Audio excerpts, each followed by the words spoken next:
Hello, welcome to the first episode of EmanCast. I'm your host, EmanSMM2. Joining me today is Beef21. Say hi. Hello. So for those who are unaware, Beef is a well-known metal grinder and Kaizo maker and player, well known in the community. I'm super excited to have him on the first episode today. So I'm going to ask him a series of questions, and I'll give my inputs as well. And yeah, so Beef, how are you doing today?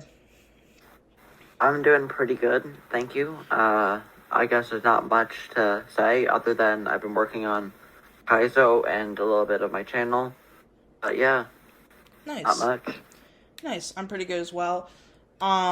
So my first question I'd like to ask you is how do you feel about Super Mario Maker 2 as a game? For me, Super Mario Maker 2 as a game, it's a great game, and it's like truly evolved from like what it once was. Like I bet it was intended as an anniversary game originally for the first game, but then it's devolved into this like big franchise. So what are your thoughts on it?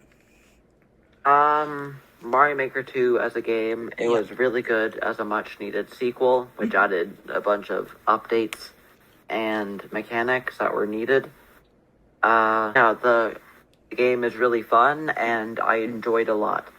I haven't played Mario Maker 1 a whole bunch, even though I did get it and I have played it. But I'd say Mario Maker 2 is definitely the superior of the two games. Yeah, I 100% agree. I mean, Mario Maker 2 is a massive upgrade from the original, and to me, I think it's personally one of my favorite Switch games. Um, but yeah. So the second question I had is how do you feel about the community in Mario Maker 2? Because like there are a bunch of communities in the game, such as like, the Kaizo community, the Versus community, the Leaderboards community, all that jazz. So what are your thoughts on them? For me, some communities are still thriving and still active to this day, whereas some others have kind of either devolved or just like there's not that much going on in the community. But what are your thoughts on it?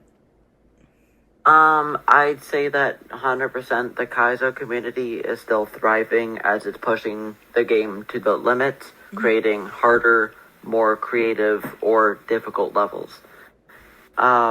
Another one I'd like to talk about is probably the leaderboard community. I don't feel like new people are coming to take on the top 100 or top contenders as they're just continuing to push the score or records higher. And it's just the top ones there that are still left grinding. Yeah, I mean, Yeah. with the game being nearly 3 years, or well, over 3 years old, at the time when this podcast releases, the game itself, it's become a lot harder to like grind for those leaderboards, considering the game, it's what's been going on over the past few years. Because at one point, the fastest world record time to get was like world records because on the leaderboards because world records were still like fairly new, but then a lot of people kept grinding for them, and then it just kept changing and changing and changing until the point where it was just like insanely hard. So it was kind of like a first come first serve type deal. But that was Yeah, that. the only way really to get the crown now would be weekly weekly maker points. Yeah, And that's how I'd say 99% of people got it, including myself. yeah. I mean, I barely The made only it. one I would probably come close to, it might be world records, because somebody did overthrow D Steve's in like the past Yeah, half year, I'd say, in world records. D Steve's made a deal with them, and then they uh, took second place. But yeah, they grinded a whole bunch, and you can still get first other than Maker Points Weekly, but it is extremely challenging. yeah, and Or versus, because that does have a maximum. Yeah, That's insanely hard to get without boosting, which is a big problem in the versus community. yeah, exactly. And that kind of goes to another topic I had in mind, but and also I just there is how do you feel about like like this seems so weird, but I think personally to me one of the biggest communities to me that seriously I would have never thought in a million years would have took off is the versus community. Um I personally think, in my opinion, that it was super, like, honestly, I always like playing against, okay, not always, but but I'd say about like half the time I do like playing against people who are better than me, because they have skill, they've grinded to where they've gone today, and it's seriously impressive on what they've done. But then I slowly, there was just some problems with, like, like boosters and like some alts, and it was like there was just the whole deal, which I'm sure has been around since the beginning, but it's really gotten more prevalent in recent.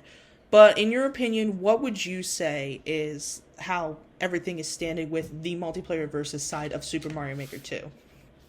Well, multiplayer versus, in my opinion, was a huge mode, as it was, I wouldn't say one of the first, but definitely a really big impact on multiplayer online. Oh, absolutely. For Mario, or like Nintendo, I guess.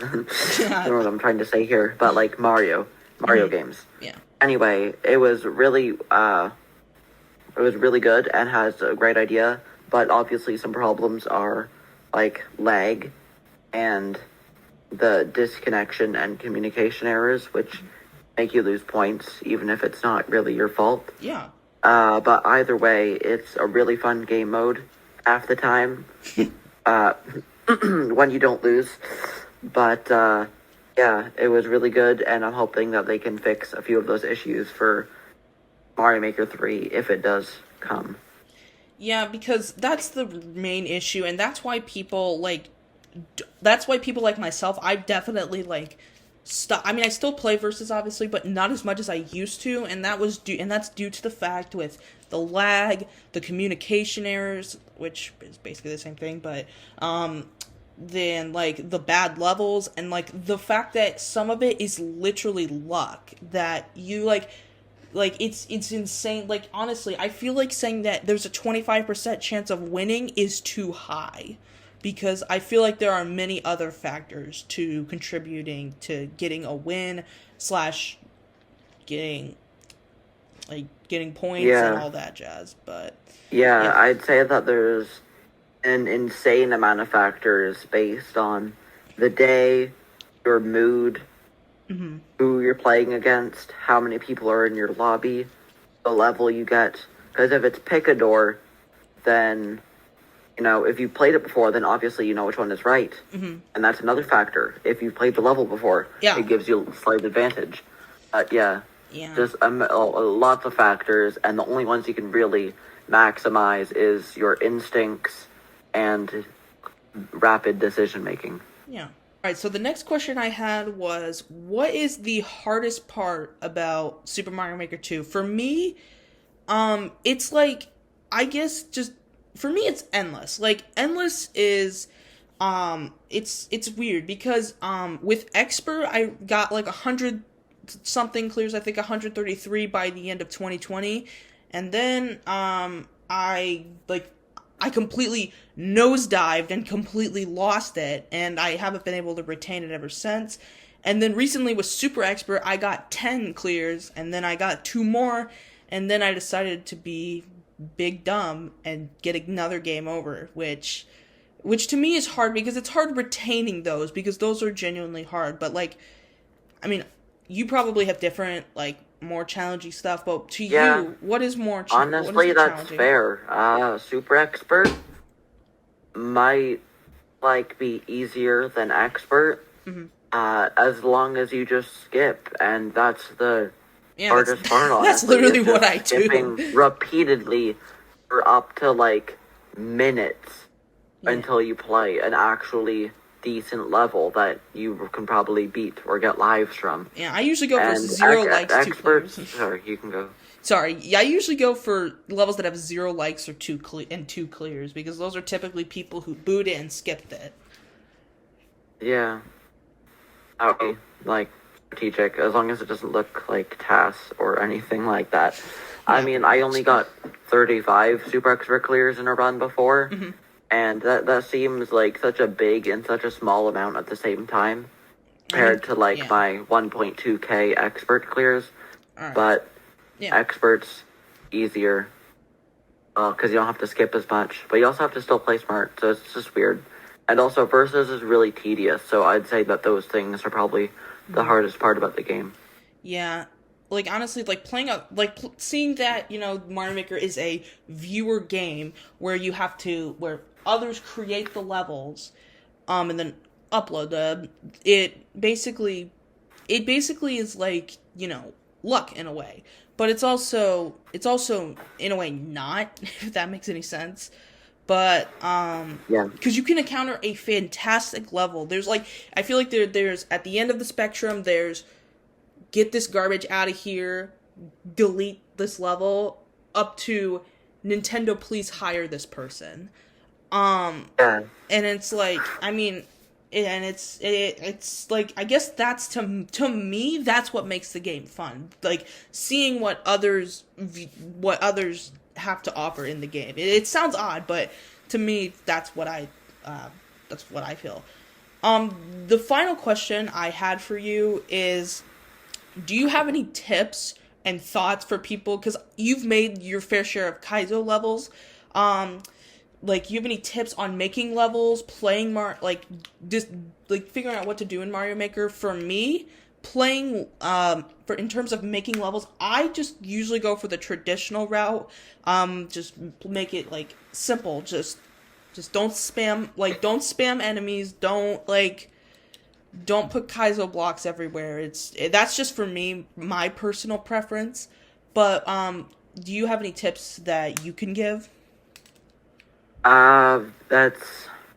I mean, I can with my, I guess, specialized field, but everybody has their own kind of formula for like a traditional level.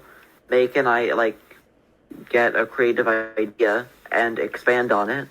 Obviously, like don't spam enemies or have really bad trolls like Kaiser blocks because that will end up in a boo on your level. Yeah. But for like Kaizos or trolls, don't be repetitive. Try and be original. And I don't know. It's it's a vague question, but yeah, I'd say come Yeah. up with something that works Yeah. and Yeah. change it if it doesn't. I don't know. Yeah, I mean I agree. It's pretty vague, but yeah, I mean in a way like I do feel that that this game to me is all about preference, what you want to play and how you want to, you know, how it feels. But Yeah, the good thing is about this game is that like there's so many different kinds of levels mhm, and it's normally pretty easy to find what you want to play, which is the great thing about this game. yeah. Whereas like in Nintendo Mario games or whatever, like Mario Bros. Wii or NSMBU or whatever, you need to actually like they're all traditionals Mhm. as opposed to like you could find like a puzzle one which uses brain or like a troll level or a Kaizo which pushes your skills. Yeah. It's all available in this game, which makes it really good. I agree. Well, yeah, those were all the questions I had for you. So, Beef, thank you so much for joining me on this first episode of EmanCast. Please go check out Beef's YouTube channel, his Twitter. You will not regret it. He makes fantastic content. He's been really grinding over the past year on YouTube, and I highly suggest you check out his channel. Get him to 600 subscribers. Thanks again for joining me today, Beef. No And problem. yeah, and I will see you all on August 6th for episode 2 of EmanCast. Take care, everyone.